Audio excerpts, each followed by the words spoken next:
ओम नमः सिद्धेभ्यः। नमो अरिहन्ताणं नमो सिद्धाणं नमो आयर्याणं नमो उवज्झायाणं नमो लोये सव्यसाहूणं लक्ष्मीनिवासनिलयं विलीनविलयं निधाय हृदिवीरम् आत्मानुशासनमहं वक्षे मोक्षाय भव्यानाम्। आचार्य गुणभद्र स्वामी द्वारा विरचित यह आत्मानुशासन ग्रंथ है। चरणानुयोग का यह ग्रंथ है। एक एक श्लोक में नीति की बातें हैं, हमारे आचरण की बात है कि हमारे जीवन का आचरण कैसा होना चाहिए, हमारे जीवन में क्या क्या होना चाहिए। कल हमने बात की थी विवेकियों का कर्तव्य। बुद्धिमानों का कर्तव्य क्या है? बुद्धिमानों का कर्तव्य है दोषों को और गुणों को कारण सहित जानकर उनके कारणों का त्याग करना। दोष और गुण के पीछे मत पड़ो। मिथ्यात्व दूर करने के पीछे जाओगे तो मिथ्यात्व दूर नहीं होगा। सम्यक दर्शन के चक्कर में पड़ोगे तो सम्यक दर्शन नहीं होगा। तो क्या करना? कारण पता करो क्या है। भाई मिथ्यात्व क्यों होता है, किन किन कारणों से होता है? कि कुदेव कुशास्त्र को गुरु को मानने से, उनके अनुयायियों के कस की संगति से, उल्टे सीधे ग्रहित अग्रहित मिथ्यात्व में पड़े रहने से, और सबसे बड़ा अग्रहित मिथ्यात्व अनादिकालीन मिथ्यात्व कि ये मैं हूँ ऐसा मानने से। ये मान्यता ही तो अज्ञान है। अपने आप को कर्म वाला मानना, मेला कुचला जानना, यही तो अज्ञान है। जो जानता है शुद्ध वह शुद्धता को प्राप्त हो, जो मानता अशुद्ध वह अशुद्धता को प्राप्त। समय सारी बात है। मान्यता ही तो बदलनी है, बदलना क्या है? ये बुद्धिमानों का कर्तव्य है। सम्यक तो पाना है, उसके पीछे नहीं भागना। सम्यक दर्शन किन कारणों से होता है? सच्चे देवसाज गुरु, उनके अनुयायियों की संगति, आचार्यों की संगति, दिगंबर संतों की संगति, स्वाध्याय, चिंतन, मनन, ये सब होगा तो अनुभव भी अवश्य होगा। कारणों का पता होना चाहिए। कारण से ही कार्य होता है। यदि कारण सही होगा तो कार्य भी सही होगा। इसलिए दोषों के कारण जानकर उन कारणों को दूर करो तो दोष दूर हो जाएगा। गुणों के कारणों को जान करके उन कारणों के को ग्रहण करो तो गुण भी ग्रहण हो जाएगा। समझ आ गया? ये विवेकियों का कर्तव्य था। अब आगे यथार्थ चारित्र पालने वाले मुनि विरले ही हैं। ये बात श्लोक नंबर 149 में आचार्य देव कहते हैं, पढ़ते हैं अपन कि सुगति के साधन भूत धर्म रूपी भावों की वृद्धि करने वाले जीव थोड़े हैं। सुगति, अच्छी गति के साधन भूत कारण धर्म रूप जो भाव है उसका साधन करने वाले बहुत थोड़े हैं। सुगति मतलब क्या? अच्छी गति। अच्छी गति कैसे होती है? पाप करने से? धर्म रूप कार्य से। धर्म रूप कार्य से। पुण्य भी, पुण्य का क्या है मैटर पता है आपको? पुण्य क्या होता है? कर्म तो है पुण्य, लेकिन अगर आप पुण्य पाने की इच्छा से पुण्य करोगे ना तो पाप का ही बंद होता है। बात समझ में आई? शांता जी समझ में आया? पुण्य पाने की इच्छा से यदि पुण्य करोगे तो पाप का ही बंद होता है। हम सोचते हैं मंदिर जाएं, मंदिर जाएंगे, प्रक्षाल पूजन करेंगे, बढ़िया पाठ करेंगे, विधान करेंगे तो थोड़ा पुण्य का बंद हो जाएगा। तो ऐसी भावना से ही करना है ना तो पुण्य का बंद नहीं होता, नहीं होगा। तो भावना कैसी होनी चाहिए? भावना होनी चाहिए कुछ सीखने की। भावना होनी चाहिए आत्मकल्याण की। पूजा पाठ भी करते हैं मंदिर में जा करके तो उसमें भी भावना आत्मकल्याण की होती है। वास्तव में तो रियल भावना, वितराग परिणामों की भावना होनी चाहिए। भाई पूजा करते हैं तो पूजा में क्या? एक थाली का माल दूसरी थाली में नहीं। वो लिखी हुई है ना, वो भगवान के लिए नहीं लिखी है, वो लिखी है हमारे लिए लिखी है। हमें अपने लिए करनी है। उसका मतलब समझ में आना चाहिए। केवल यही भावना होनी चाहिए। पुण्य का बंध अपने आप होता है, लेकिन करने जाओगे तो नहीं होगा। इसको करने की भावना से करोगे तो नहीं होगा। भाई 1 लाख की बोली लेंगे पंचकर्णा में, क्या होगा? थोड़ा पुण्य बन जाएगा, कुछ नहीं है। भावना की निर्मलता जरूरी है, परिणामों की विशुद्धता होना चाहिए तो पुण्य। तो इसी को कहा कि धर्म रूप भावना। अब भावना कौन सी आई है? वितराग परिणाम की भावना है, आत्मकल्याण की भावना है। तो भावना कौन सी हो गई है? धर्म रूप भावना। इससे होती है सदगति। धर्म रूप भावना, उससे पुण्य का बंध होता है, उससे होती है सदगति। धर्म अलग चीज है। धर्म तो किसका नाम है? चारित्रम खलु धम्मो बत्तु सहावो धम्मो, ये है धर्म। मैं जैसा हूँ वैसा मानना, वो धर्म है। पंडित टोडरमल जी ने मुक्त मार्ग प्रकाशक में लिखा है, सीधी सीधी लाइनें लिखी एकदम क्लियर तत्व के विषय में, कि जो वस्तु जैसी है उसको वैसा मानना, वो तत्व है, वो वस्तु है, वही धर्म है। समझ आया? ऐसा होता है। पढ़ते हैं, देखो क्या लिखा है कि सुगति के साधन भूत धर्म रूपी भावों की वृद्धि करने वाले जीव थोड़े हैं। थोड़े से ही जीव हैं ऐसे जो धर्म रूप साधन करते हैं, धर्म का कार्य करते हैं। बाकी सब तो क्या करते हैं? जो दुर्बुद्धि हैं, मिथ्या दृष्टि हैं, अज्ञानी जीव हैं, वो लोग तो क्या करते हैं? व्यापार अधिक में लगे रहते हैं। शास्त्र भी पढ़ेंगे, स्वाध्याय भी करेंगे, तो भी दिमाग व्यापार में रहता है, उसमें रहता ही नहीं है। तो दिन भर रात भर एक व्यापार चलता है मन में, लौकिक वांछाएं मन में चलती हैं। लौकिक सम्मान हो, पद हो, प्रतिष्ठा हो, धन हो, ये सब मेरे पास हो, ये सारा व्यापार मन में दिमाग में घूमता रहता है। धर्म रूप साधन करने वाले तो जीव थोड़े से ही हैं। इतनी सी बात है। पढ़ते हैं, देखो।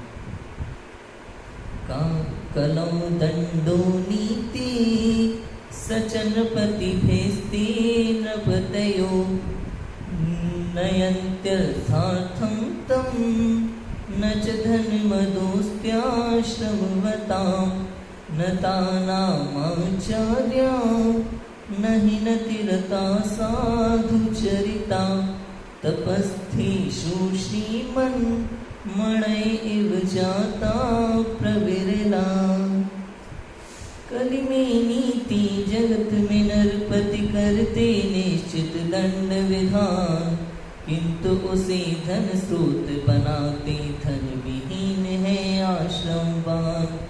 निज बंधन अनुरक्त गुरु सन्मार्ग दिखाने में असमर्थ, साधु चरित आचरक शिष्य है मणि समान अतएव विरल।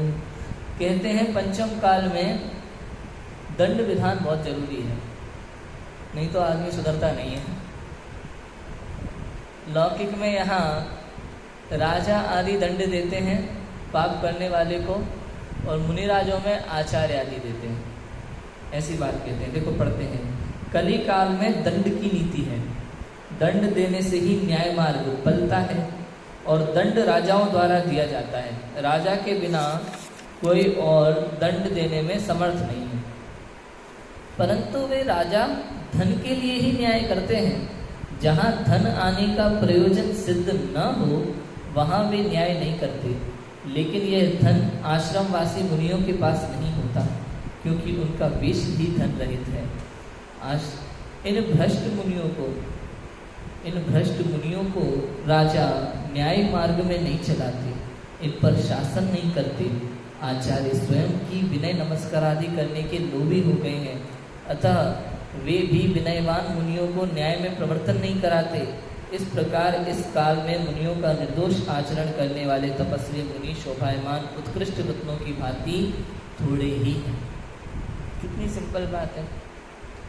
कहा कि जो पंचम काल है ना, यहाँ दंड का विधान है, दंड की नीति चलती है। क्योंकि आदमी को बात समझ में नहीं आती बिना दंड से, वो उल्टे सीधे कर्म करता है, तरह तरह के पाप करता है, तरह तरह के अपराध करता है। वो इस तरह के अपराध ना करे, इसके लिए दंड विधान किया गया है। तो लोक में राजा जो है वो न्याय करता है, वो दंड देता है। लेकिन राजा की एक विशेषता है, राजा होता है धन का लोभी, उसे चाहिए धन। तो जिसके पास धन हो वो उसी के लिए न्याय करते हैं। जिनके पास धन अधिक नहीं है, धन से जिनका कोई प्रयोजन नहीं है, या जिनसे धन का हमारा प्रयोजन सिद्ध नहीं होता है, उनके लिए उनका दंड विधान नहीं होता। तो दिगंबर मुनिराज हैं, वो नग्न दिगंबर वेश, जिनके पास एक तिलतुष मात्र परिग्रह भी नहीं है, धागा मात्र भी परिग्रह नहीं है जिनके पास, उनसे धन की आशा तो नहीं हो सकती। अब ऐसे में यदि कोई वेशधारी भ्रष्ट हो जाए तो उसके साथ न्याय कौन करे? तो उसके लिए कहा गया कि संघ के आचार्य, संघ के जो भी आचार्य हैं वो न्याय करें। पंचम काल में एकल विहारी का तो निषेध है, तो कोई ना कोई संघ में रहते होंगे, तो संघ के जो प्रमुख हैं वो उसमें न्याय करेंगे। इसमें बहुत विशेषताएं होती है मुनिराजों की, इसमें पता है। जैसे मान लो कोई मुनिराज बुजुर्ग हो गए, वृद्ध अवस्था हो गई है, आचार्य हैं संघ के, अब आचार्य पद उन्हें किसी और को देना है, तो संघ में जो विशेष होते हैं, पूरे संघ का संचालन करने में समर्थ हो, ज्ञान ध्यान तप में रक्त रहते हो, ऐसे मुनि को वे अपना आचार्य पद सौंप देते हैं, पट्टाचार्य बना देते हैं। ठीक है।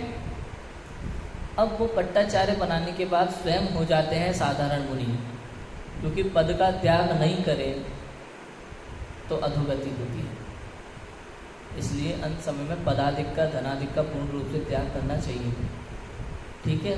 तो वो अपना पद अन्य मुनि को दे करके संघ में स्वयं साधारण मुनिराज होकर के उस संघ में नहीं रहते, फिर वो दूसरे संघ में चले जाते हैं, किन्हीं और आचार्य के संघ में चले जाते हैं और वहाँ जा कर के उनके साथ रहना प्रारंभ कर देते हैं। लेकिन वो दूसरे संघ के आचार्य उनको 3 दिन तक एक्सेप्ट नहीं करते, पता है। 3 दिन तक पहले उनकी चर्या देखी जाती है, उनका व्यवहार देखा जाता है, सब कुछ देखा जाता है 3 दिन, उसके बाद उनका एक्सेप्ट होता है संघ में। बात समझ में आई? ये होता है। तो ऐसा होता है, पहले ऐसा होते थे, आचार्य ऐसे होते थे, दंड विधान होता था, न्याय होता था। लेकिन वर्तमान में क्या हो रहा है कि आचार्य स्वामी कहते हैं कि वर्तमान में आचार्य जो हैं वो मान के लोभी हो गए, उन्हें चाहिए सम्मान, विनय, नमस्कार, लोग हमारी प्रशंसा करें भर भर के, इस चीज़ के लोभी हो गए हैं। तो अब संघ चाहिए उनको बड़ा, भाई जितना बड़ा संघ उतने बड़े आचार्य, होता है कि नहीं होता? और जितने ज़्यादा श्रद्धालु उतने बड़े आचार्य। तो किसी चीज़ का वे गलत क्यों कहें? अगर किसी चीज़ को उन्होंने गलत कह दिया तो सामने वाला आना बंद कर देगा, होता है कि नहीं होता? बात समझ में आई?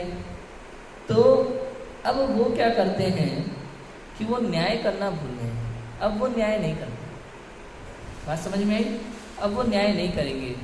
तो इस कारण से मुनियों को न्याय में प्रवर्तन नहीं कराते। इस प्रकार इस काल में मुनियों का निर्दोष आचरण करने वाले तपस्वी मुनि शोभायमान रत्नों की भांति थोड़े ही हैं।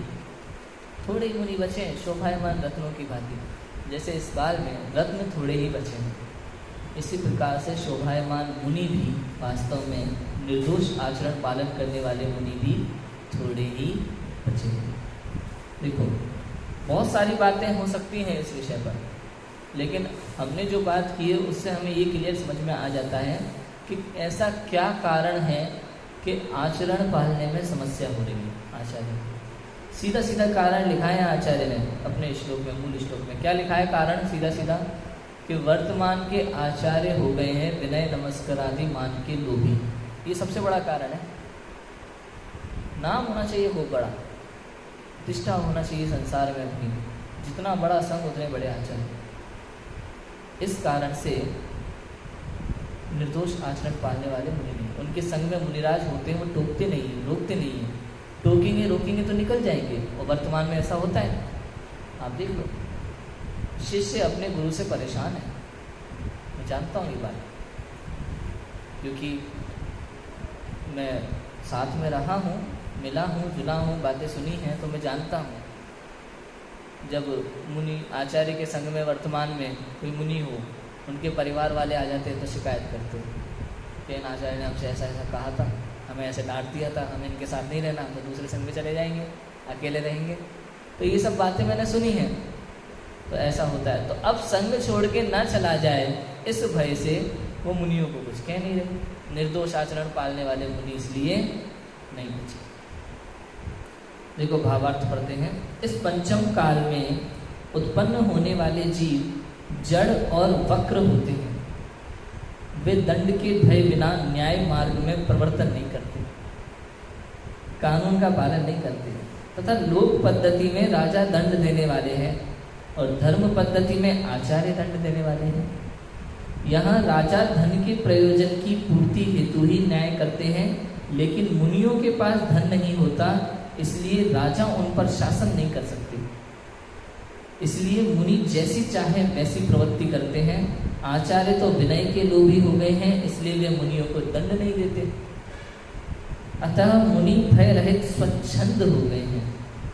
कोई बिरले मुनि ही यथार्थ धर्म का साधन करने वाले हैं। विशेषता है भैया ये तो।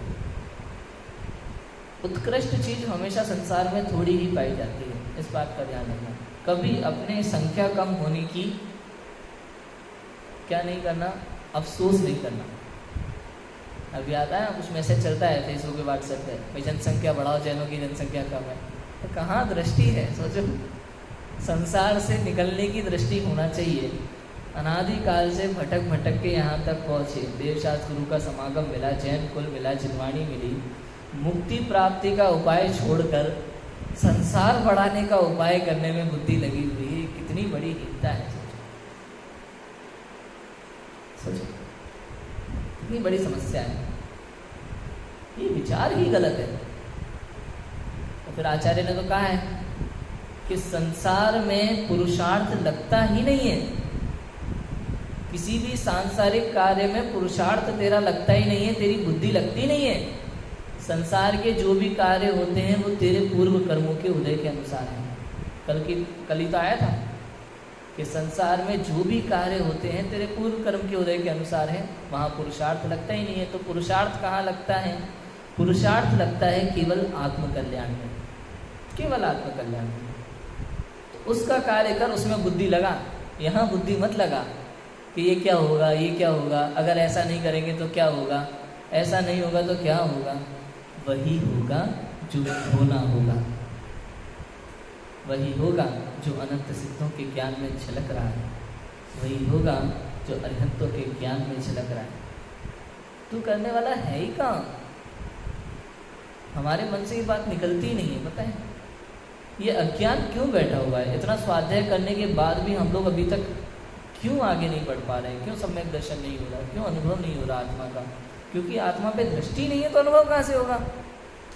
दृष्टि अभी भी संसार पे है ना। हर छोटी बात में हम लोग प्रश्न चिन्ह लगा देंगे, अरे ये भी तो जरूरी है। जहाँ बात आ गई ये भी तो जरूरी है, वहाँ बात आ गई कि ये जरूरी। बात समझ में आई? एकदम क्लियर बात है, बिल्कुल सिंपल सी बात है, क्योंकि आपकी दृष्टि वहाँ है। भाई ज्ञानी का चिंतन कैसा होता है पता है? ज्ञानी का चिंतन कैसा होता है? उसकी दृष्टि सदैव रहती है आत्मा पे। उसका प्रयोजन होता है हर कार्य में किससे? केवल आत्मकल्याण। बाकी संसार के जो भी कार्य होते हैं वहाँ वो उपस्थित जरूर रहता है, लेकिन उसमें कर्तव्य बुद्धि नहीं लगाता। ऐसा हो, ऐसा हो, नहीं ऐसा करेंगे तो ऐसा हो, मतलब रच बच जाते हैं ना पूरा दिमाग, पूरी तरह से। सहज क्यों नहीं रह पाते हम? सबसे बड़ी समस्या ये है, हम सहज रहना ही नहीं चाहते। हम पूरी तरह से रचपच जाते हैं लौकिक कार्यों में, सांसारिक कार्यों में। नहीं ऐसा नहीं, ऐसा होना चाहिए, ऐसा नहीं, ऐसा होना चाहिए। भैया कौन हो आप? कौन हो आप ये निश्चित करने वाले कि ऐसा नहीं, ऐसा होना चाहिए? प्रत्येक कार्य अपने परिणमन की योग्यता से हो रहा है। प्रत्येक कार्य निश्चित है, आप केवल निमित्त मात्र हो। यदि ये कार्य आपके निमित्त से होना है तो होगा, जितना होना है उतना होगा, जब होना है तब होगा, जैसे होना है वैसे होगा। यहाँ अगर आपने सोच लिया कि मैंने किया तो कई काम से। समझ में आई कि नहीं आई? थोड़ा सा कितना फर्क पड़ जाता है एक चीज में। ज्ञानी जानता है, देखता है, वहाँ उपस्थिति रहती है उसकी, फिर भी उसे उस चीज से कोई लेना देना नहीं है, फर्क नहीं पड़ता, फर्क नहीं पड़ता। चक्रवर्ती इतना परिग्रह होता है दुनिया भर का, 96,000 रानियाँ। प्रयोजन भूत तो कितना है देखो, प्रयोजन भूत वास्तव में कितना है? भाई 2 कमरे में भी रह सकता है, 2 समय भोजन करके भी रह सकता है, इतने सारे पकवान बनते हैं, इतनी सारी समस्याएं हैं, दुनिया भर के झंझट हैं, 96,000 हैं। ये सब विकल्प होते हैं चौथे गुलिस्तान की भूमिका में। उस भूमिका में ये सब होते हैं, लेकिन दृष्टि फिर भी आत्मद्रव्य पर है। दुनिया भर के काम कर रहा है, दृष्टि आत्म पर है। भाई 1-2 रानी हो तो क्या समस्या है, 96,000 क्यों चाहिए? 96,000 रानी, उनकी सोच होती है थोड़ी बड़ी, बहुत दूर की सोचते हैं। कैसे दूर की सोचते हैं कि भाई 6 खंडों को जीता है, 6 खंडों को जीता है, अब आज हम इस राजा को जीत लेंगे, कल को ये इनके पुत्र भाई बंधु हम पर अटैक कर सकते हैं, षड्यंत्र रचेंगे हमारे खिलाफ तरह तरह के। किन किन से निपटते रहेंगे पूरी ज़िंदगी, हैं? किन किन षड्यंत्रों से निपटते रहेंगे पूरी ज़िंदगी।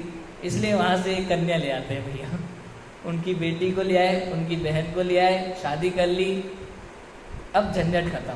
कोई अपने दामाद पे अटैक थोड़ी करेगा, कोई अपने जीजा जी पे अटैक थोड़ी ना करेगा। उसके खिलाफ षड्यंत्र कौन करेगा? कौन अपनी बहन को, अपनी बेटी को विधवा देखना चाहेगा? तो ये होता है, इस कारण से ये सब होता है। बहुत दूर की सोच है। लेकिन अब इसमें सबसे बड़ी बात मालूम है क्या है? ये सब करते हुए भी न्याय और नीति का पालन करते हैं। यदि ये सब वो अन्याय से करें, अनीति से करें, तो समस्या है। न्याय और नीति पूर्वक किया जाता है हर कार्य।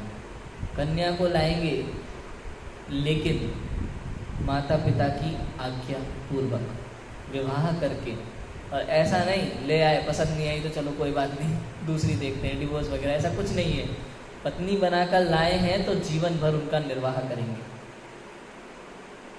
सम्मान के साथ, ये होता है। तो न्याय और नीति महत्वपूर्ण है। दृष्टि समझ में आ गई?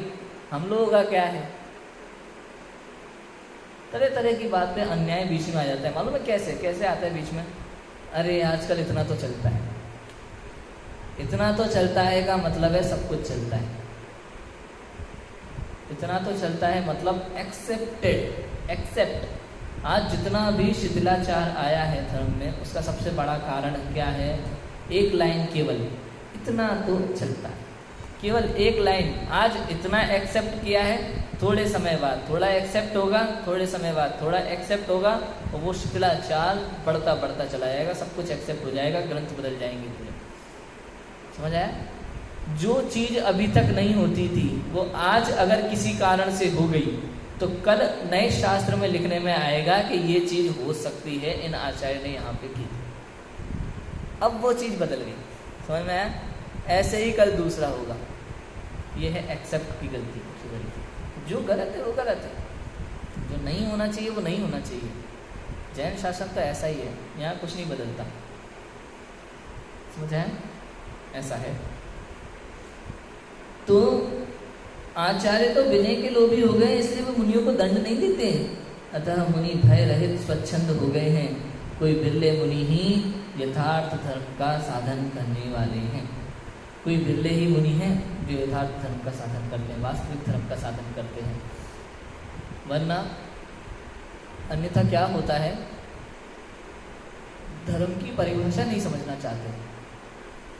धर्म मतलब दुनिया भर का आडंबर, धर्म मतलब दुनिया भर की क्रियाएं, धर्म को उसी से जुड़ा हुआ है। वास्तव में कहे ना, जिनागम में, जैन धर्म में ये पूजा पाठ, स्वाध्याय, भक्ति, ये सब किस लिए है? किस लिए है? मनोरंजन के लिए। भाई नाच गाना करेंगे, बढ़िया ऑर्केस्ट्रा बुला करके, थोड़ा टाइम पास हो जाएगा सबका, 10-12 बजे तक धर्म भी हो गया और टाइम पास भी हो गया, मनोरंजन हो गया थोड़ा, इसलिए नहीं। अब थोड़ा पढ़ो, लेकिन समझ के पढ़ो, समझ के पढ़ो। मैं कहता हूँ हमेशा, यदि आपने आज मंदिर में विधान किया है, आपने 2 घंटे का किया, आपने 4 घंटे का किया, आपने 6 घंटे का किया विधान, लेकिन आप जो पढ़ के आए हैं उसका आपको मतलब नहीं पता, तो काय का विधान? किसके लिए किया था? भगवान के लिए। वो तो वितरागी सर्वज्ञ हैं, उन्हें फर्क नहीं पड़ता, वो सब जानते हैं क्या लिखा हुआ है उसमें, कब लिखा हुआ है, किसने लिखा हुआ है, कब तक चलेगा, उन्हें तो सब पता है। किसके लिए किया था? आपने अपने लिए क्या किया? आपने जो अपना समय यहाँ दिया मंदिर में, वैसे तो आपके पास समय नहीं होता, वैसे तो हमारे पास समय नहीं होता इन कार्यों के लिए। दुनिया भर के काम है भाई, घर परिवार के, व्यापार के।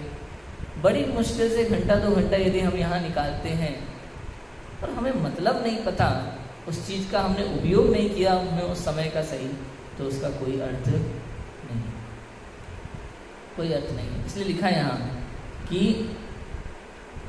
यथार्थ धर्म का साधन करने वाले थोड़े ही हैं। यथार्थ वास्तविक धर्म क्या है, वास्तविक क्या है, वास्तव में क्या होना चाहिए,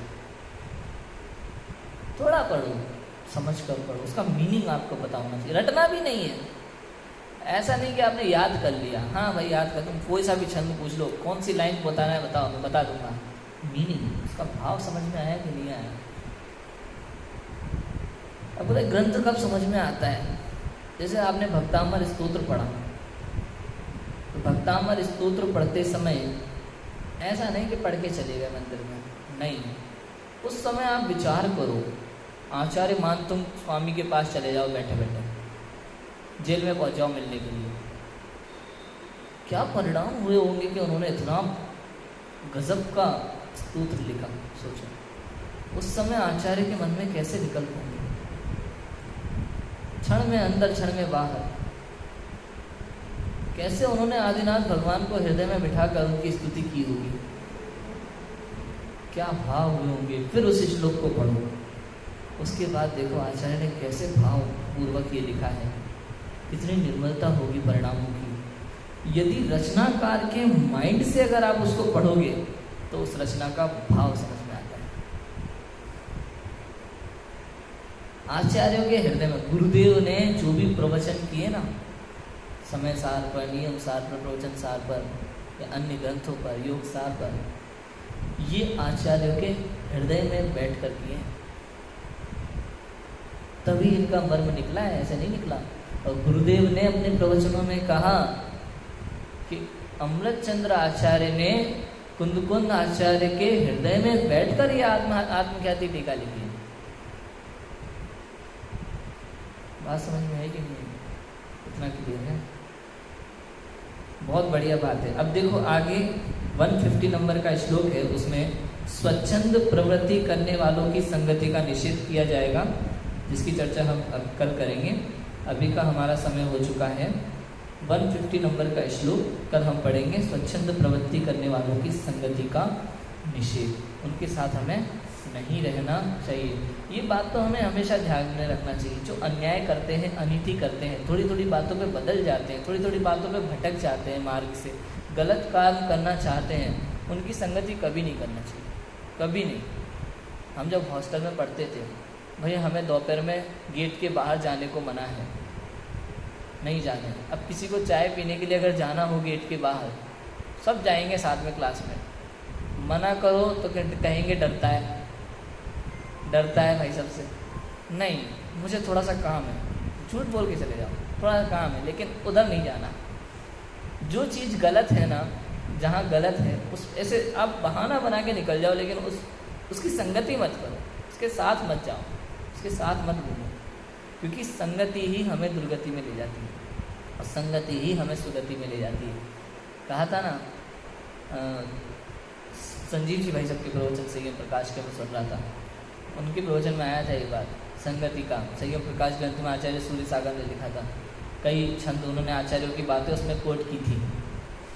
तो उन्होंने कहा कि संगति ही महत्वपूर्ण है जीवन में। यदि आप दुर्जनों की संगति करोगे तो वैसे हो जाओगे, आपका दिमाग वहीं चलेगा। सज्जनों की संगति करोगे तो वैसे हो जाओगे।